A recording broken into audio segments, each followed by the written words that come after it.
was always right foot up. I sometimes felt like my drops weren't so smooth, or like I wasn't set on time to throw and I was kind of late certain times. I got told to switch and just to try, and I feel like with my left foot up, especially being righty, I think it's just everything's like more smooth and like you can get set up faster to throw. I totally agree. Have you noticed anything about quick game or throws to your left or anything like that?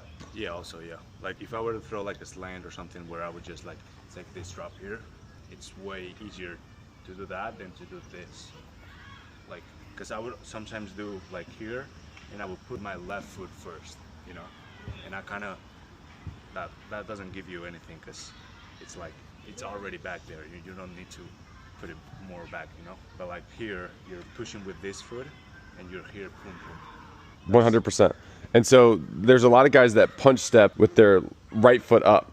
And so from this position, if I'm taking a drop down this line, I'm out of position as soon as I get here. Like you would never do anything athletic from this position. So I like to punch step because it helps with my timing. And so keeping your left foot up allows you to pick it up and put it down and be in that position, versus if we're already right foot up and you take this big step, like it doesn't give you anything. You know, you see certain guys in the NFL that have funky stances, or kind of, you know, Aaron Rodgers kind of kicks his foot back and stuff. Let's be real, like none of us are Aaron Rodgers. So it's more important, I think, to have a set thing that you're comfortable with. And if you want to punch step, you definitely should have your left foot up. The other piece is, you know, like being on platform is super important. I've seen it in Europe a ton where guys like are bouncy, or they, you know, are off balance, and they just, you know, are kind of all over the place because it feels cool, or it feels like it looks like what they want it to look like, but you're not giving yourself any advantage by being bouncy or having a stance that's not balanced.